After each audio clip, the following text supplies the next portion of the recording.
6월 25일 본문과 함께 매일 성경 묵상을 시작하도록 하겠습니다. 오늘 함께 나눌 말씀은 사도행전 25장 13절에서 27절까지의 말씀입니다. 수요일 후에 아그리빠 왕과 버니게가 베스도에게 문안하러 가이사랴에 왔어. 여러 날을 있었더니 베스도가 바울의 일로 왕에게 고하여 이르되 벨리스가 한 사람을 구류하여 두었는데 내가 예루살렘에 있을 때에 유대인의 대제사장들과 전도들이 그를 고소하여 정죄하기를 정하기에 내가 대답하되 무릇 피고가 원고들 앞에서 고소 사건에 대하여 변명할 기회가 있기 전에 내주는 것은 로마 사람의 법이 아니라 하였노라. 그러므로 그들이 나와 함께 여기 오매 내가 지체하지 아니하고 이튿날 재판자리에 앉아 명하여 그 사람들을 데려왔으나 원고들이 서서 내가 짐작하던 것 같은 악행의 혐의는 하나도 제시하지 아니하고 오직 자기들의 종교와 또는 예수를 하는 이가 그것을 살아있고 있다고 바울이 주장하는 그 일에 관한 문제로 고발하는 것뿐이라. 내가 이 일에 대하여 어떻게 심리할지 몰라서 바울에게 묻되 예루살렘에 올라가서 이 일에 신문을 받으려느냐 한즉 바울은 황제의 판결을 받도록 자기를 지켜주기를 호소하므로 내가 그를 가이사에게 보내기까지 지켜두라 명령하였노라 하니 아그리빠가 베스도에게 이르되 나도 이 사람의 말을 듣고자 하노라. 베스도가 이르되 내일 들으시리이다 하더라. 이튿날 아그리빠와 버니게가 크게 위험을 갖추어 와서 전부장들과 시중의 높은 사람들과 함께 접견 장소에 들어오고 베스도의 명으로 바울을 데려오니 베스도가 말하되 아그리빠 왕과 여기 같이 있는 여러분이여 당신이 보는 이 사람은 유대의 모든 무리가 크게 외치되 살려두지 못할 사람이라고 하여 예루살렘에서와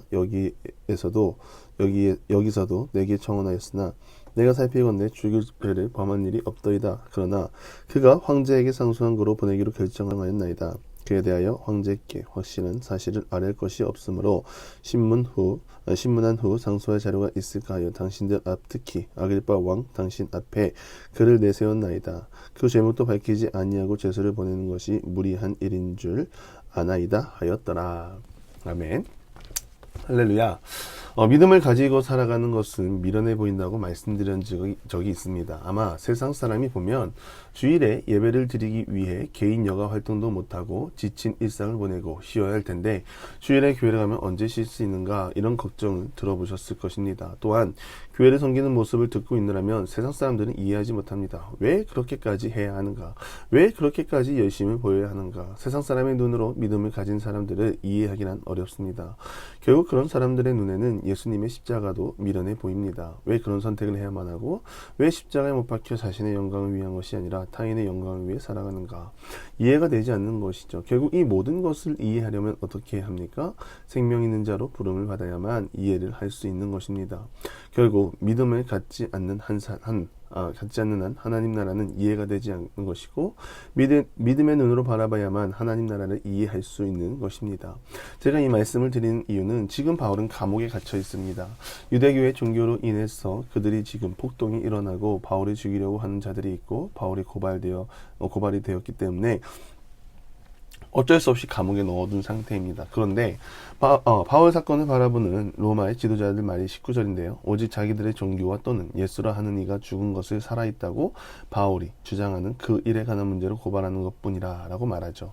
이 말은 세상 사람이 볼 때는 결국 아무것도 아닌 것입니다. 그러나 바울에게나 우리에게는 그것이 전부죠. 세상 사람이 아무것도 아닌 것처럼 여기는 예수님의 죽음은 죽음에 머물러 있지 않고 전부이자 우리의 삶이 되었습니다.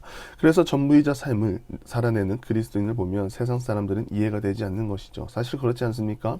한번 모른 척하고 지나가면 그만입니다. 그런데 그걸 못해서 돌아갑니다. 세상의 논리에 그저 동조하기만 하면 끝날 일인데 그럴 수 없어서 수고를 자초합니다. 그럴 때마다 생명 없는 자들은 왜 그렇게 사느냐고 바보 취급을 하는 거죠.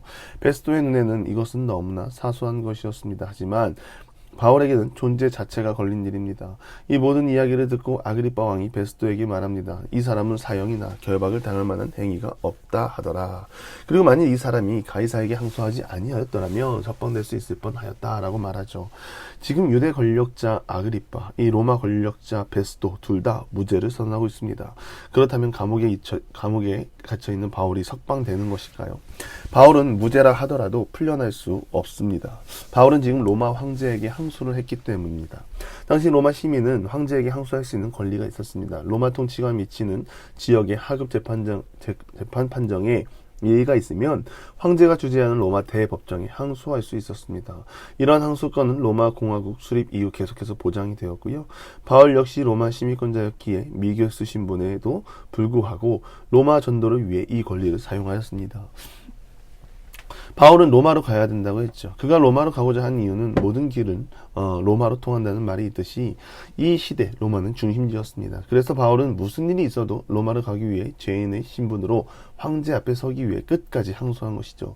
여기서 사용된 상소라는 단어는요, 에피칼로이마 라는 단어가 사용되었습니다.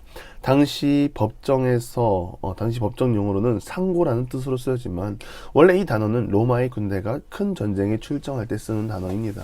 복음이 유대교의 왜 범주에서 벗어나 로마의 심장부로 향하도록 바울은 가이사 앞에 에피칼로이마를 외친 것입니다. 로마를 향해 출정하는 순간이죠. 이것은 한마디로 영적인 복음의 선포를 말하는 선전포고와 같은 것입니다. 또 만약 바울이 여기서 풀려났다면 어떤 일이 일어납니까? 바울을 죽이려고 하는 사람들이 숨어서 바울을 해하려고 하는 그 음모에 노출되게 됩니다. 하나님은 사랑하는 종을 통해 로마 제국의 심장부에 복음을 실어나르기 위해 특별히 그를 가두고 어느 누구도 바울의 머리카락 한 올도 건드릴 수 없도록 간섭하고 보호했던 것입니다. 우리는 하나님의 인도와 보호 아래에 있다면 세상의 근심과 걱정에 빠지지 않아도 됩니다. 바울은 여기서 2년 동안 감옥에 갇혀 있습니다. 바울의 입장에서는 막막하고 답답한 2년의 기간일 수 있습니다. 이 말은 이 땅에서의 그리스도의 삶을 잘 보여주죠. 그리스도의 삶은 탄탄대로일 수도 또 완벽하게 깔끔하고 가뿐한 길일 수도 없습니다. 복음의 열정이 가득한 바울입니다. 한 말씀이라도 어떻게든 복음을 전하고자 하는 그 뜨거운 마음에 바울은 한두 달도 답답한데 하나님은 2년이나 갇히게 하십니다. 버티는 것조차 쉽지 않습니다. 그러나 아직 바울의 사역이 끝나지 않았습니다. 생명의 복음을 끝까지 전해야 합니다. 그렇기에 바울의 목숨은 하나님 손길 아래 보호되어 있습니다. 이 오묘한 복음을 위한 섭리를 누가 이해할 수 있겠습니까?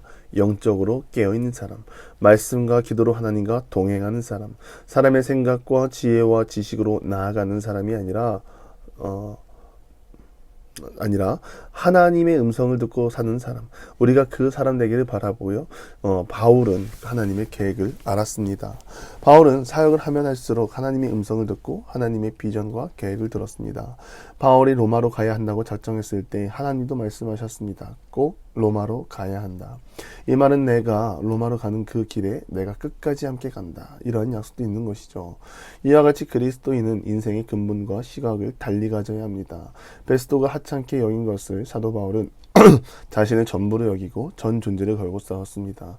믿지 않는 이들이 볼 때 우리가 소중히 여기고 몫처럼 여기는 것이 얼마나 별일 아닌 것 같고 우스워 보이지만 우리 안에서 신앙의 근본이 바로 서면 이 사소한 일상 가운데 최선을 다할 이유가 보이게 됩니다.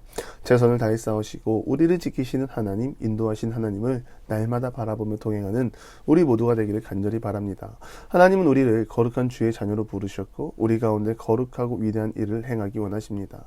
하나님의 부름에 동참하고 비록 우리의 현실이 감옥과 같을지라도 그 가운데 인도하시는 하나님의 손길을 의지하고 나아가는 모든 기도의 용사들이 되기를 주님의 이름으로 간절히 축원합니다. 기도하겠습니다. 하나님, 비록 내 삶이 감옥과 같은 인생일지라도 하나님이 우리의 삶을 인도하시면 평안과 기쁨이 임할 줄 믿습니다. 하나님, 우리 삶을 지키시고 인도하여 주시옵소서. 늘 평안의 자리를 인도하여 주시옵소서.